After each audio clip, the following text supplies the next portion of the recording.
Avis vascular centre మన దేశంలోనే the best varicose vein hospital. Vasu, ఏం చేద్దామని ఇంట్లోకి వచ్చావు?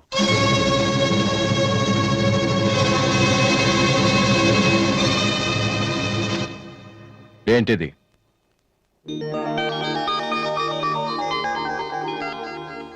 పోనీ నేను చెప్పనా? సోనీ ఫైనల్స్ కి నువ్వు సెలెక్ట్ అయ్యావని కంపెనీ వాళ్ళు రాసిన లెటర్. ఆకలికి తట్టుకోలేక దొంగతనం చేసిన వాణ్ణి అయ్యో పాపం అంటారు. ఆకలేసిన ప్రతిసారి దొంగతనం చేసిన వాణ్ణి దొంగ అంటారు. మరి నిన్నేమనాలి? చెప్పు, చెప్పరా? ఏం చెప్పను నాన్న. చిన్నప్పటి నుంచి మీరు చెప్పడం నేను వింటాం. ఈ ఇంట్లో అలవాటు అదే కదా. నేను ఏ స్కూల్లో జాయిన్ అవ్వాలో, ఏ కోర్స్ చదువుకోవాలో, ఏ బట్టలు వేసుకోవాలో, చివరికి నా తల వెంట్రుకలు ఎంత పొడుగుండాలో కూడా మీరే డిసైడ్ చేస్తారు. నాన్న, నాకు తెలియక అడుగుతాను, ఈ ప్రపంచంలో ఇంజనీరింగ్, మెడిసిన్, ఐఏఎస్, ఐపీఎస్ ఇవి చేసిన వాళ్ళు మాత్రమే బతుకుతున్నారా? మిగతా వాళ్ళు మనుషులు కారా? మీ కోరికలు, మీ అంబిషన్స్ ఎందుకు నాన్న మా మీద రుత్తారు? మీ నాన్న మిమ్మల్ని పోలీస్ ఆఫీసర్ అవ్వమని అడిగితే అయ్యారా? మీకు ఇష్టం కాబట్టి అయ్యారు. సచిన్ టెండూల్కర్ని ఇంజనీరింగ్ చేయాలని వాళ్ళ నాన్న అనుకుని ఉంటే ఇండియా ఒక గొప్ప క్రికెటర్ని మిస్ అయ్యేది. విశ్వనాథ్ ఆనంద్ని డాక్టర్ని చేయాలని వాళ్ళ అమ్మ కోరుకునుంటే ఇండియాకు ఒక గ్రాండ్ మాస్టర్ ఉండేవాడు కాదు. ప్లీజ్, మేము ఎలా బతకాలనుకుంటున్నామో అలా బతికినామండి. చిన్నప్పుడు పిల్లల్ని వేలుపట్టి నడిపిస్తారు, వదిలేస్తే పడిపోతారేమోనని. ఎప్పటికీ పట్టుకునే ఉంటే వాళ్ళు నడవలేని వాళ్ళుగా మిగిలిపోతారు నాన్న. వదిలేయండి. పడతారు, లేస్తారు, మళ్ళీ పడతారు, మళ్ళీ లేస్తారు. కానీ ఫైనల్గా వాళ్ళంతట వాళ్లే నడుస్తారు. అంటే పిల్లల్ని కనటం మా హక్కు, పెంచడం మా బాధ్యత, బతకడం మాత్రం మీ ఇష్టమా? మాకేం సంబంధం లేదా? ఓకే, సంబంధం లేదు, ఒప్పుకుంటాను. కానీ మీరేం చేస్తున్నారో తెలుసుకోవాలనే సరదా ఉండొచ్చు కదా. రే, చిన్నప్పుడు పిల్లలు ఏవో అడ్డమైన ప్రశ్నలు అడిగితే పెద్దవాళ్ళం మేము ఓపికగా సమాధానాలు చెప్తాం. ఇప్పుడు నేను అడుగుతాను, అడ్డమైన ప్రశ్నలు కాదు, అవసరమైన ప్రశ్నలు. నువ్వు సమాధానం చెప్పు. నువ్వు ఐపీఎస్ అవ్వాలని నేనంటున్నాను, సింగర్ అవుతానని నువ్వు అంటున్నావు. అవునా? ఐపీఎస్ అవ్వాలంటే సివిల్స్ రాయాలి, ట్రైనింగ్ తీసుకోవాలి. మరి నువ్వు అనుకుంటున్న అంబిషన్కి ఏం చేయాలి చెప్పు. సోనీ మ్యూజిక్ కాంపిటీషన్కి అటెండ్ అవ్వాలి. తర్వాత ఫైనల్స్లో సెలెక్ట్ అయితే సోనీ కాంట్రాక్ట్లో తీసుకుంటుంది. ఫైనల్స్ లో ఫెయిల్ అయితే సరే, సెలెక్ట్ అయ్యావు అనుకుందాం. తర్వాత కంపెనీ వాళ్ళు మాతో ఓ ఆల్బమ్ రిలీజ్ చేస్తారు. ఆ ఆల్బమ్ సక్సెస్ అవ్వకపోతే? అంటే రేయ్, నువ్వు చెప్తున్న దాంట్లో నీకే నమ్మకం లేదు. ఇదైతే అది, అదైతే ఇంకోటి. ఏది అవ్వకపోతే? నేను అడిగే ఏ ప్రశ్నకి నీ దగ్గర సమాధానం లేదు. కానీ నేను చెప్పే ప్రతి దానికి నా దగ్గర సమాధానం ఉంది. నువ్వు ఐపీఎస్ అవ్వకపోతే ఎస్ఐ సెలక్షన్ పంపిస్తాను. అది కూడా అవ్వకపోతే నాకున్న ఇన్ఫ్లుయెన్స్ తో అట్లీస్ట్ ఒక కానిస్టేబుల్ జాబ్ వేయించగలను. కానీ నువ్వు సింగర్ గా సక్సెస్ అవ్వకపోతే ఏం చేయగలవు? నీ జీవితం నీ ఇష్టం కావచ్చు, కానీ అది మాతో కలిసి బతకాలా, విడిపోయి ఉండాలా అనేది నా ఇష్టం. నీకు 5 నిమిషాలు టైం ఇస్తున్నాను, బాగా ఆలోచించుకో. నేను చెప్పిన మాట వింటావో, జనం నీ పాట వినాలనుకుంటావో నువ్వే నిర్ణయించుకో. కానీ ఈసారి బయటికి వెళ్తే మళ్ళీ లైఫ్ లో ఈ ఇంట్లోకి రాలేవు. ఏమండి? 5 మినిట్స్. అన్నయ్య, నీకు ఫోన్. హలో వాసు, నేను బిల్ గేట్స్. సోనీ రిజల్ట్ ఏమైనా తెలిసిందా? Hello hello. సోనీ ఫైనల్స్కి సెలెక్ట్ అయ్యాం. ఈవినింగ్ ప్రాక్టీస్ స్టార్ట్ చేద్దాం. వేరే ప్రోగ్రామ్ ఏం పెట్టుకోవద్దు. మ్యూజిక్ అంటే ఏది ఇంపార్టెంట్ కాదు.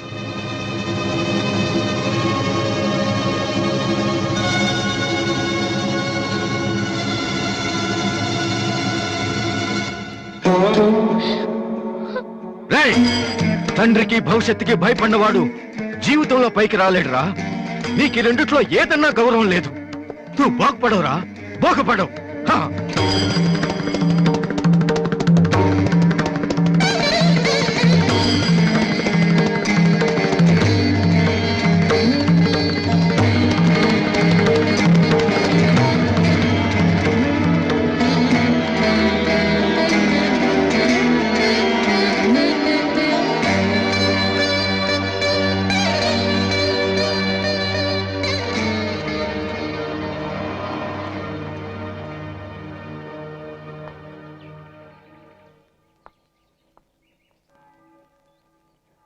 వాసు. చిన్నపిల్లలు ఏడిస్తే ఆకలేసి ఏడుస్తున్నారో జ్వరం వచ్చి ఏడుస్తున్నారో పేరెంట్స్ తెలిసిపోద్దంటారు. కానీ అదే పిల్లలు పెద్దవాళ్ళై వాళ్ళకి ఏం కావాలో చెప్తున్నా ఎందుకు అర్థం కాదు? వాసు, ఒక మాట చెప్పనా? వర్షం వచ్చే ముందు గాలి కూడా వీచడం ఆగిపోతుంది. ఒక గొప్ప సక్సెస్ వచ్చే ముందు జీవితం కూడా ఒక్క క్షణం ఆగిపోతుంది. ప్రస్తుతం నువ్వు కూడా అలాంటి క్షణంలోనే ఉన్నావు. నువ్వు గెలుస్తావు వాసు. నమ్మట్లేదా? నిజం. సరే, రేపు నువ్వు ఫైనల్స్ లో సక్సెస్ అయితే చాలా మంది పార్టీలు ఇస్తారు. కానీ నువ్వు ఫైనల్స్ కి వెళ్ళక ముందే నేను పార్టీ ఇస్తాను. దాన్ని బట్టి నీ మీద నాకెంత నమ్మకం ఉందో తెలుస్తుంది కదా. హ? ఏంటలా చూస్తున్నావు? రేపు ఈవినింగ్ నేను నీకు ట్రీట్ ఇస్తాను. Okay? Smile man. Okay bye. Divya, నేనంటే నమ్మకం ఉందని నువ్వు చెప్పినంత తేలిక నువ్వంటే ప్రేమ ఉందని నేను చెప్పలేకపోతున్నాను. అసలు ఆ మాట నేను చెప్పగలుగుతానా? గాడ్, నాకు ప్రేమించే మనసిచ్చావు. చెప్పే ధైర్యం కూడా ఇవ్వు please.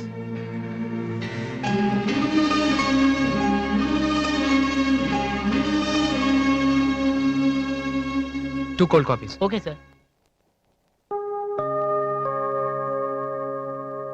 Oh God, I love her, man. Vasu, వెళ్ళి చెప్పారా? కమాన్.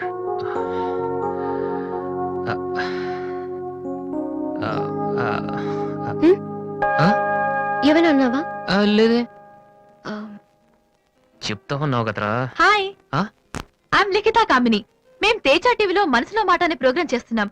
మీరిద్దరు ఫ్రెండ్సా, లవర్సా? అది ఇట్స్ ఓకే, దాని గురించి తర్వాత ఆలోచించి ఆడిషన్ కి రండి. ఈలోపు నేను క్వశ్చన్ అడుగుతాను. మీ పేరు? వాసు. ఓకే వాసు, మీరు ఈ అమ్మాయిని లవ్ చేస్తున్నారా? ఏంటండి మరి పబ్లిక్ లో అడిగేస్తే?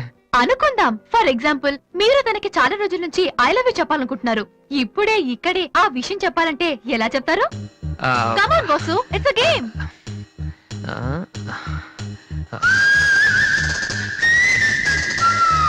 నువ్వు నన్ను ప్రేమిస్తున్నావంటే ఈ పూ నీ తల్లో పెట్టుకో. ప్రేమించడం లేదంటే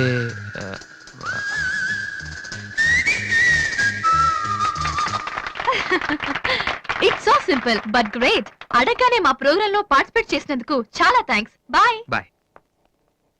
సారీ దివ్య, టీవీ వాళ్ళు సడన్ గా అడిగితే. టీవీ ప్రోగ్రామ్ కదా వాసు, నిజం కాదు కదా. It's okay. Sir, your order is ready.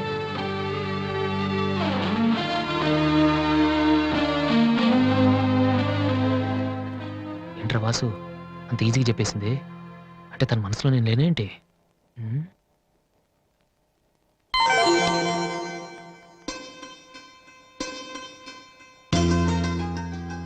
రే వాసు, ఇప్పుడు కానీ పూతల్లో పెట్టిందో నీ లవ్ సక్సెస్.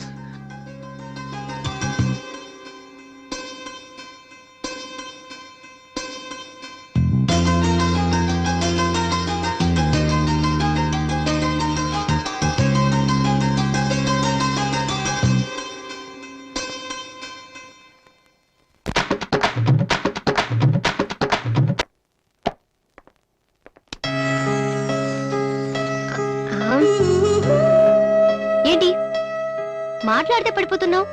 ఇంకోసారి పడ్డావంటే హెయిర్ పిన్ పెట్టేస్తా. తర్వాత నీకే ఊపిరాడదు. హా. నువ్వు ఇలా పడిపోతుంటే నేనెంత టెన్షన్ పడుతున్నానో తెలుసా? ఏ వాసు, ఐ లవ్ యూరా. ఒకవేళ ఇష్టం లేదంటే చంపేస్తాను. స్టూపిడ్. అయినా నాకేంటి భయం? రేపే వెళ్ళి అడిగేస్తాను. ఏమని అడుగుదాం? వాసు, నువ్వంటే నాకిష్టం, వద్దంటే నీకే నష్టం. తర్వాత నువ్వు బతిమాలినా నేను ఒప్పుకోవడం చాలా కష్టం. Yes, I did it.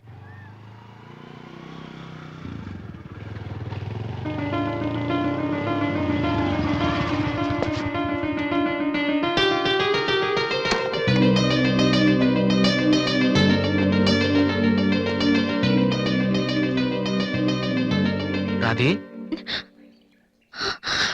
అన్నయ్య, ఇక్కడేం చేస్తున్నారా? ఫ్రెండ్ వస్తానంటేను. వెయిట్ చేస్తున్నావా? సరే, తర్వాత వస్తా. అన్నయ్య, నేను నీకు అబద్ధం చెప్పాను.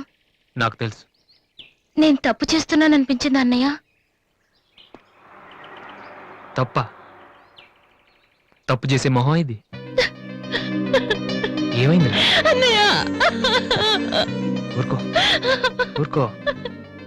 ఏంట్రా, లవ్ చేస్తున్నావా? నాకెలా తెలిసిందనా? నీ కళ్ళు చూస్తుంటే తెలిసిపోతుందిరా. నాన్నకు తెలిస్తే చంపేస్తారని ఇక్కడికి వచ్చి కూర్చొని నడుస్తున్నావా? ఏ ఈ అన్నయ్య లేడు? ఏమైందిరా? నేను ప్రేమిస్తున్నానన్నయ్య, కానీ ఆయన నన్ను ప్రేమిస్తున్నారో లేదో కూడా తెలీదు.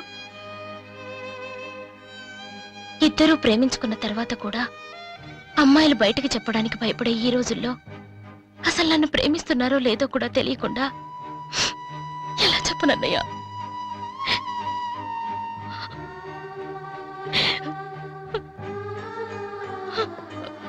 పేరేంటి? ఎందుకే ఎందుకే నీకు చెప్పలేదు.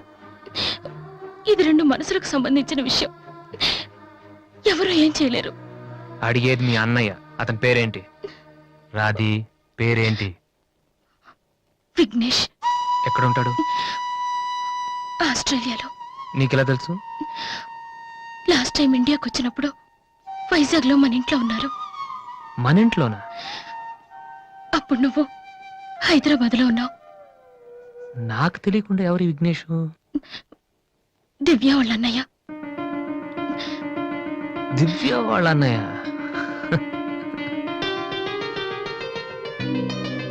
ఓకే, నువ్వేం వరి కాకు, నీ పెళ్లి చేసే బాధ్యత నాది. అన్నయ్య నువ్వు వెళ్ళు, నేను చూసుకుంటాగా. వెళ్ళు రాది.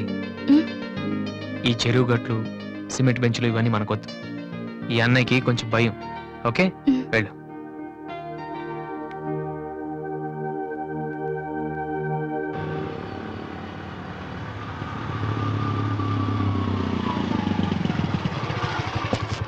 ఎనీవే వెళ్ళొస్తాను daddy. Okay, all the best. Thank you. Bye uncle. రేయ్, ఎక్కడికి వెళ్తున్నాడు రా? అమ్మాయిని చూడ్డానికి. ఆ? ఒక్కడే ఏంట్రా? నేను ఆ మాట అన్నానురా, కానీ వాడు ముందు ఒంటరిగా అమ్మాయితో మాట్లాడి ఓకే అనుకున్న తర్వాత పెళ్లి చూపులు ఎంగేజ్మెంట్ ఒకేసారి పెట్టుకుందాం అన్నాడు. అది సంగతి. Young generation.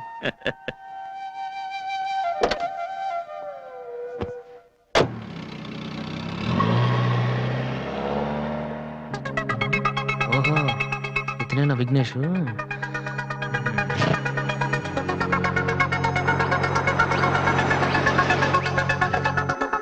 సడన్ గా అయిపోయిందేంటి? ఏమైందబ్బా?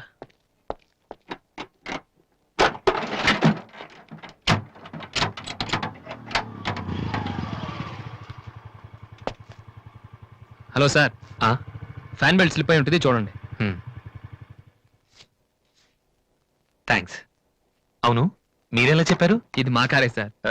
మీరు రావు గారు పెద్ద అబ్బాయిని. వాసు? ఎస్. మీ గురించి మా చెల్లి తెగ చెప్పింది. బ్యాడ్ గా కాదు, మంచిగానే చెప్పింది. ఏంటి, ఎక్కడికి వెళ్తున్నారు?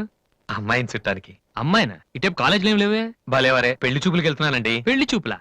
అదేంటండి అలా అడుగుతున్నారు? హ, ఆస్ట్రేలియాలో పుట్టి పెరిగారు కదా, అక్కడ ఒక మంచి అమ్మాయిని చూసి లవ్ మ్యారేజ్ చేసుకోకుండా. ఆఫ్ కోర్స్ చేసుకోవచ్చు, కానీ ఇక్కడలాగా పేషెన్స్, ఐ మీన్ ఓర్పున్న అమ్మాయి దొరకడం కష్టం కదా. అంటే మీకు కాబోయే భార్య మీరు ఏం చెప్పినా ఎదురు చెప్పకుండా ఉండాలి. నో నో నో నో, నా ఉద్దేశం అది కాదు. మా ఇద్దరి మధ్య ఏదైనా ప్రాబ్లం వస్తే దాన్ని తెగే వరకు లాకుండా ఉండాలి. అంటే ఓపిక ఉండాలి. అంటే మా రాధికలాగా ఉండాలి.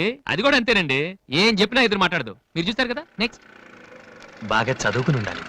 రాధికి 2 సార్లు గోల్డ్ మెడల్ వచ్చింది తెలుసా? ఇంకా చాలా ఉన్నాయి, కానీ ఎలా చెప్పాలో తెలియట్లేదు. ఇందులో తెలియపోవటం ఉందండి. సింపుల్ గా మా చెల్లెలు లాంటి అమ్మాయి కావాలని చెప్పండి. మీ చెల్లెలు లాంటి అమ్మాయి కాదు, మీ చెల్లెలే అంటే ఏమైనా ప్రాబ్లమా? ఏ, మీ చెల్లెలకి నేను సరిపోనా? థ్యాంక్స్ విఘ్నేష్. నా చెల్లెలకి మీలాంటి హస్బెండ్ రావాలని చాలాసార్లు కోరుకున్నాను. నా చెల్లెలంటే నాకు ప్రాణం. కానీ ఒక అన్నగా ఇంతకు మించి ఎలా మాట్లాడాలో తెలియలేదు. మీరింత ఈజీగా ఒప్పుకుంటారని thank you. No no no, Radhika లాంటి అమ్మాయిని చేసుకోవడానికి పెట్టి పుట్టాలి. బట్ ఈ ప్రపోజల్కి తను ఒప్పుకుంటుందా? కొంచెం కష్టమే, కానీ అది నాకు వదిలేయండి. నేను చెప్తే అది కాదందో, కానీ మా డాడీతో మాత్రం మీరే చెప్పాలి. అది నాకు వదిలేయండి. ఈ రోజు నా లైఫ్లో మర్చిపోలేని రోజు. It's the most happiest day in my life. నేను ఈ ప్రపంచంలో ఎవరికైనా రుణపడి ఉన్నానంటే అది మీకే విఘ్నేష్. Thank you. నేను అడిగితే కత్తితో పొడుచుకోవడానికి కూడా రెడీ అయిపోయేలా ఉన్నారు. మీ దగ్గర కత్తి ఉందా? కత్తా? It's okay Vasu. ఆ, నీ పెళ్ళెప్పుడు? ముందు నా చెల్లెలు పెళ్ళి అవనీయండి సార్. అంటే మీరు మంచి అన్నయ్య, నేను చెడ్డనైనా? అదేంటండి? మరి మా దివ్య పెళ్ళి అవ్వకుండా నేను చేసేసుకుంటున్నాను కదా. దివ్యకేంటండి, బంగారు లాంటి మొగుడు వస్తాడు. వచ్చాడు, మా దివ్య ఒప్పుకోట్లేదు. అవును వాసు, మనోహర్ అని మంచి కుర్రాడు, కలకత్తాలో ఉంటున్నాడు. దివ్య అతని ఫోటో చూసింది, చూశాక ఓకే అని కూడా చెప్పింది. నిన్నొచ్చి అడిగితే ఇప్పుడు చేసుకోనంటోంది. నో అని చెప్పడం చాలా ఈజీ, కానీ అంత మంచి సంబంధం దొరకాలంటే మాత్రం చాలా కష్టం. ఎందుకంటే మనోహర్ గురించి నాకు బాగా తెలుసు. చదువులోను, అందంలోను, ఆస్తిలో గాని అంతస్తులో గాని అతనికి ఎవరూ సాటిరారు. నిజంగా అటువంటి మనిషి దొరకాలంటే పెట్టి పుట్టాలి.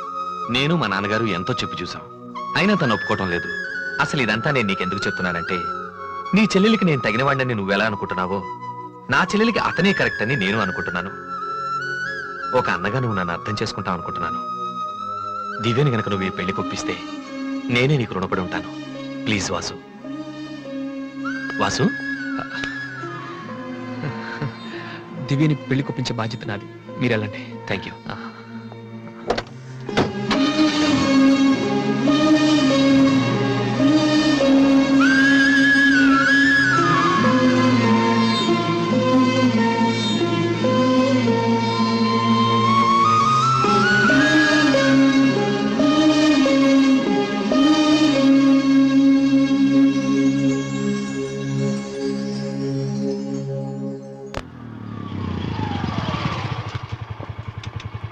రే, ఎక్కడికి వెళ్ళిపోయారా? పాపం నీ కోసం దివ్య చాలా సేపటి నుంచి వెయిట్ చేస్తుంది.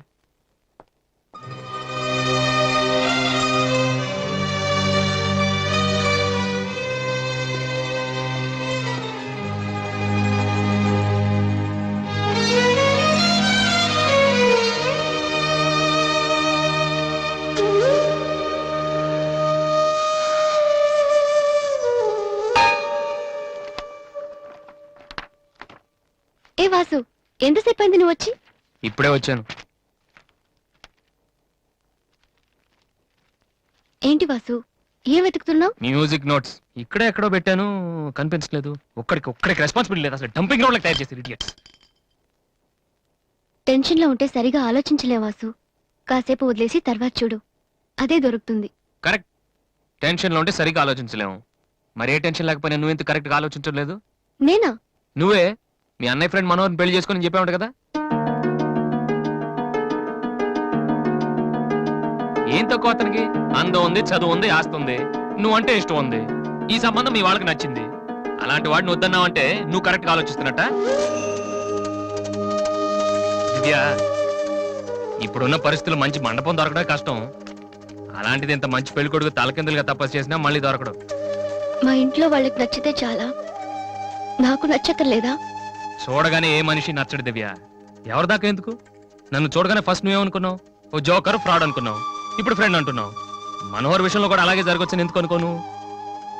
దివ్య, అదృష్టం ఒక్కసారే తలుపు కొడుతుంది, దురదృష్టం మాత్రం తలుపు తీసే వరకు కొడుతుంది. మనోహర్ లాంటి కుర్రాడు దొరకటం నీ అదృష్టం. ఆ తర్వాత నీ ఇష్టం.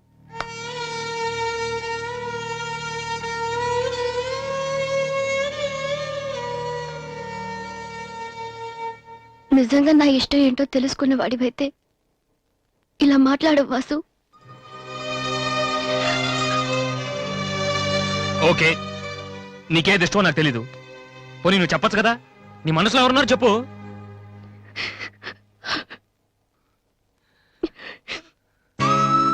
నేను నన్ను మాత్రం చెప్పుకు దివ్య, ప్లీజ్. నువ్వంటే ఇష్టమని చెప్దామనే వచ్చాను వాసు, కానీ నీకది ఇష్టం లేదని తెలిసా కూడా ఏం చెప్పను.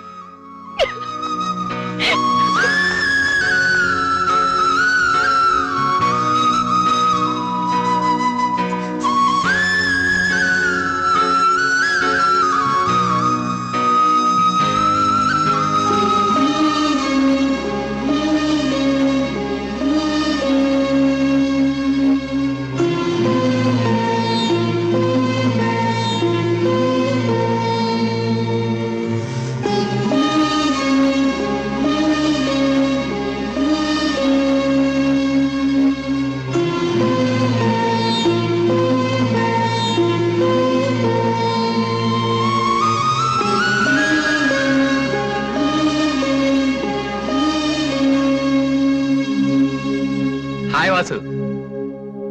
హలో విఘ్నేష్, ఇప్పుడు వచ్చారు? ఇప్పుడే. సారీ, నేను చూడలేదు. ఏం తీసుకుంటారు, కాఫీయా టీయా? మీరే తీసుకోవాలి. మా వెడ్డింగ్ కార్డ్. ఇండియాలో ఏది కొన్నా దాంతో పాటు ఇంకోటి ఫ్రీగా ఉండాలంట కదా, అందుకే మా పెళ్లి చుట్టానికి వచ్చిన వాళ్ళకి దివ్య పెళ్లి ఫ్రీ. అర్థం కాలేదా? దివ్య పెళ్లి కూడా అదే రోజు.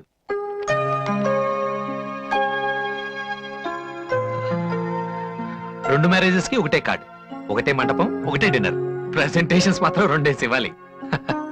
బట్ వాసు, నువ్వు ఆ రోజు ఏం చెప్పావో తెలియదు కానీ దివ్య పెళ్లి ఒప్పుకుంది. Thank you very much. ఓ మర్చిపోయాను, నిన్ను చూడటానికి ఒక విఐపి వచ్చారు. రాధే, పెళ్ళెప్పుడు రా? అది 27th నైట్ చూడలేదా? సారీ, నీ పెళ్లికి దగ్గరుండి అన్ని పనులు నేనే చేద్దాం అనుకున్నానమ్మా. కానీ ఎవరో బయట వాళ్ళ కాడిస్తే తీసుకుంటున్నాను. కనీసం ఆ రోజు పెళ్ళికొద్దామన్నా నాకు ఆ అదృష్టం లేదు. సో నీ ఫైనల్స్ కూడా అదే రోజు. నన్ను ఆశీర్వదించన్నయ్యా. నా చెల్లెల గురించి మీకు చాలా చెప్పాను విఘ్నేష్. చదువు వచ్చని, వంట వచ్చని, కానీ అన్నిటికన్నా బాగా అవతల వాళ్ళని అర్థం చేసుకోవడం వచ్చు. నా చెల్లెంటే నా ప్రాణ విఘ్నేష్. ఆ విషయం నాకు తెలీదా వాసు? ఇంకా చాలా మంది కార్డ్స్ ఇవ్వాలి. ఓ ఐఎమ్ సారీ. వెళ్ళరామా. వస్తానన్నయ్య. ఓకే, పద, వస్తాను. బాయ్. రై రై రారా రై రై రా, ఎక్కడ చూసినా ఈ పాట వినిపిస్తుంది. 2 నెలలు పడ్డ కష్టం కానీ 2 ఏళ్ల నుంచి వేచి చూసిన విధానం కానీ ఆ సినిమా కథ చెప్పే ఫిలాసఫీని మనం చెప్పగలం. అంతర్జాతీయ స్థాయిలోకి ఈ పాట వెళ్ళిపోద్దని మాత్రం నేను ఊహించలేదు. అని వెంటనే చిరంజీవి గారు కూడా ట్వీట్ చేశారు. అది తెర ముందు జరిగింది. తెర వెనక జరిగింది ఏంటంటే చిరంజీవి గారు 2 రోజుల తర్వాత నాకు ఫోన్ చేశారు. నువ్వు ఒక మార్పు తీసుకురావాలి, అది నీ తరం అవ్వాలి, నీ కొడుకు తరం కోసం ఎందుకు ఎక్స్పెక్ట్ చేస్తావు? పెద్ద నుంచి వచ్చిన ప్రతి కంటెంట్ నిజంగా ఒక వైరల్గా సంచలనం సృష్టిస్తుంది సార్. ప్రతి మన గ్లిమ్స్ కావచ్చు, తర్వాత వచ్చిన చిక్రీ పాట కావచ్చు, ఈ సాంగ్ కావచ్చు, ప్రతిదీ ఒక సంచలనం. అసలు కథ వినగానే ఇది ఎలాంటి సినిమా అవబోతుంది, ఎలాంటి బ్లాక్ బస్టర్ అవబోతుందని మీరు ముందే ఊహించి ఉంటారు కదా.